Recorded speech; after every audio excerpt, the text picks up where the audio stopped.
Hello and welcome to the Live Better Connected podcast. Now this is a special session. Today we're going to have a look back over the last 8 episodes of this podcast, which we started only 6 months ago. And in that look back, we've got some fantastic guests that we've had on the show. We've had a primary school teacher from Wales. We've had Councillor Mark Hawthorne, the digital leader of the local government association. We had the time to challenge a journalist, Ian Morris, to see if he could live a life of 24 hours without a SIM card. We've got lots and lots of episodes to look through, so I hope you enjoy them. So this podcast hasn't just been about the benefits of mobile connectivity. We've also tackled some of the difficult questions. So one of those was Rosalind Layton from Strand Consult, where we met her to talk about net neutrality.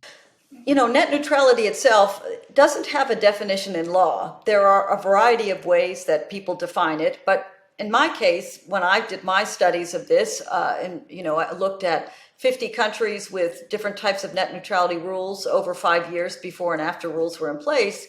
And essentially what net neutrality does is put a set of price controls on broadband and traffic controls. So it essentially says that the price of all data must be the same, you have to have a uniform price, and the traffic cannot be managed, if you will. All the traffic has to have a kind of first in, first out. So you can't prioritize the traffic. You can't, give certain services an advantage over others, that sort of thing. Now, that might be fine. And you say, well, what does that matter? Well, there are ways that it has negatively impacted consumers. And we saw that most directly during the pandemic because technically under European rules, end users were not allowed to get free healthcare online or free education online. And this was extremely devastating for many people who, of course, couldn't work. They couldn't go to school. What net neutrality says is that all data has to be priced the same, regardless of the value to you as the consumer. And that tends to serve gamers who will use a lot of data. It gives them essentially a lower price for their broadband subscription. But let's say if you're a low-income person, it makes your connection arguably more expensive. Now, if you've ever wondered what it is like to run a mobile company, well, we spoke to Ineka Botta, former CEO of multiple mobile companies set up some in the Eastern Bloc, in the former USSR, in Kosovo, in Haiti, and even in Africa. Fantastic episode. Listen to what she had to say. So there is different reasons why, but in 75 to 80% of the world, the mobile phone is the most important device that you can have. Because most people in these countries don't have the money to have any fixed line, and a computer, and this and that. So whatever you do, and I say that in the book as well, the phone is the mirror of your life. Everything is in your phone.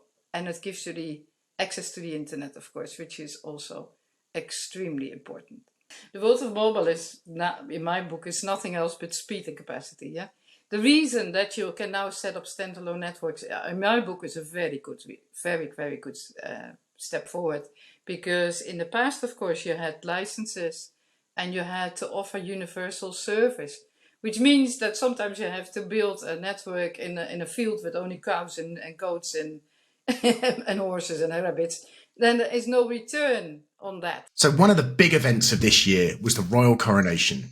And guess what? We had Steve Wynne-Mosley from LiveU, who were a company that were involved in streaming the royal coronation from the balcony in using 5G, one of the first times it's ever been done. To learn more, listen here. We worked with a couple of providers, so the BBC and one of our partners, Mutual Wireless. We worked with those guys to produce basically a private 5G network that we shared with the world's broadcasters to be able to basically avoid the congestion that was on the public network. So working with Ofcom, we were able to procure some spectrum, and we effectively had our own private 5G network that we then connected our field units, our video encoders to, and used that to be able to transport video streams directly to control centres, bypassing the public network. We talk about our mission as being, how can we make this technology, the ability to share live video from anywhere, accessible to as many people. And when you think about the problems that stop most people doing that, it's around cost it's around complexity. So we will say, how can we shorten the workflow? How can we simplify the process? So what can we take out to make it more accessible? I think is part one. But then we have to look at cost. And as we see things like 6G coming down the pipe, hopefully fairly soon, then that's a great opportunity for us to be able to share the efficiency savings that will deliver. So if we can reduce the cost per hour to produce a piece of live content, then the benefits of that flood through the entire content ecosystem all the way to the audience. Now, perhaps one of my favourite episodes of this year was chatting to The Big Issue with Penny Walster. We spoke about how post-pandemic, people, street vendors had lost the ability to take cash off people. But actually, mobile stepped in, and now street vendors can accept payments via mobile payments, so with your phone or your card. Really interesting, and I really liked that episode.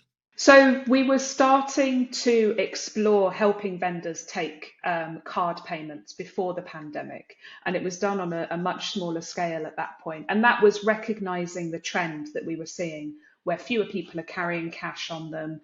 And it meant that sales for vendors were reporting back to us that they were having fewer sales of the magazine. So a way to combat that was to look at mobile card readers and using mobile technology to help vendors take card payments. Being able to use mobile technology to support that has really helped The Big Issue to evolve, so that it's keeping up with how people's shopping behaviours have evolved following the COVID pandemic.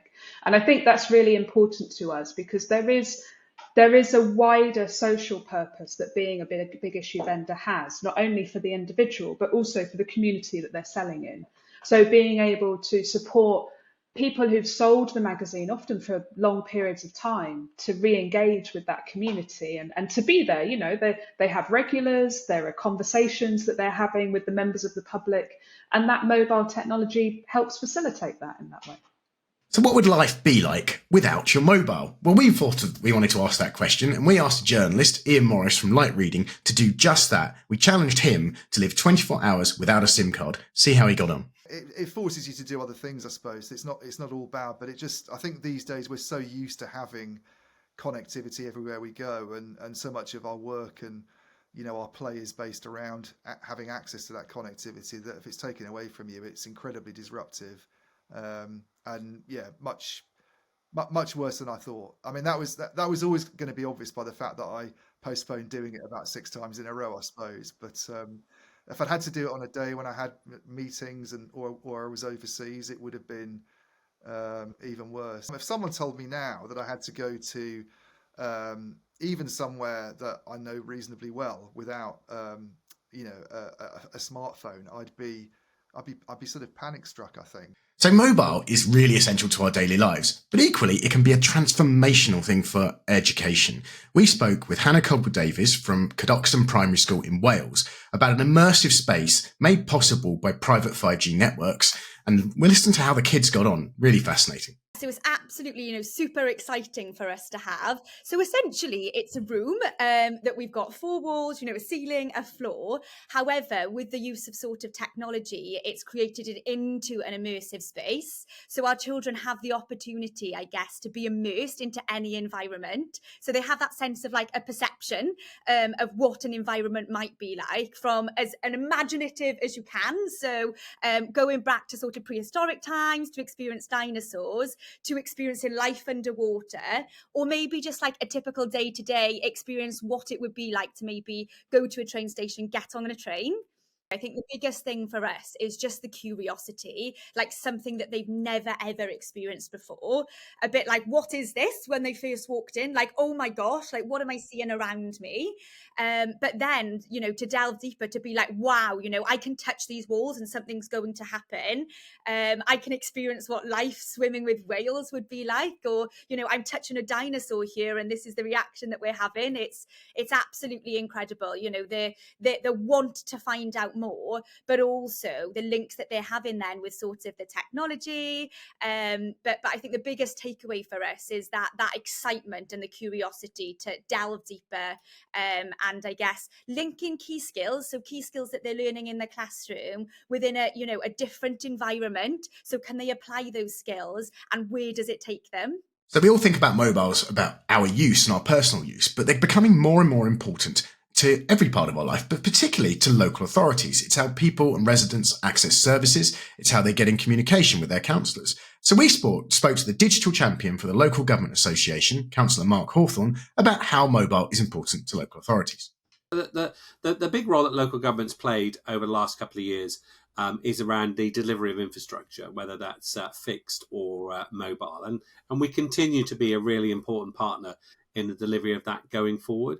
But also what we've seen is a huge escalation of the utilisation of those connections. Technology is going to be absolutely key around how we help support more people as the population goes older, live longer. But there's other things as well. Potholes. Have you ever thought potholes and mobile signals were connected? But they are, because we have these gangs going all around our counties, filling in potholes in real time, getting data from the complaints they're getting in from residents, where residents are highlighting where a pothole needs to be filled, straight onto a tablet. The gang goes out there, fills in that pothole, takes a picture, click, and it's all done by mobile connectivity. And you could go on and on and on. So what a year it has been. Really enjoyed doing these Live Better Connected podcasts. But we thought we'd give you a little present for the end of the year. And it hasn't all been plain sailing on my side. We've had a few issues and incidents that have gone on.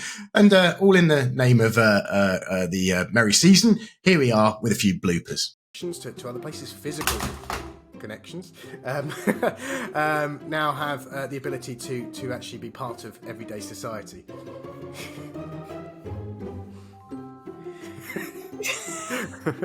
So we've had a primary school teacher from Canuckston in Wales. We've had the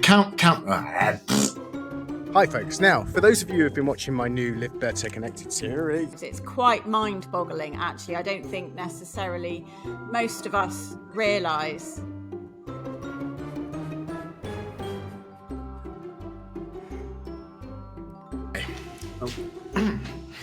Hold on. Give me a second. We're going to have to Hold on, I've got a cat. Bear with me. Oh. Go on. Go!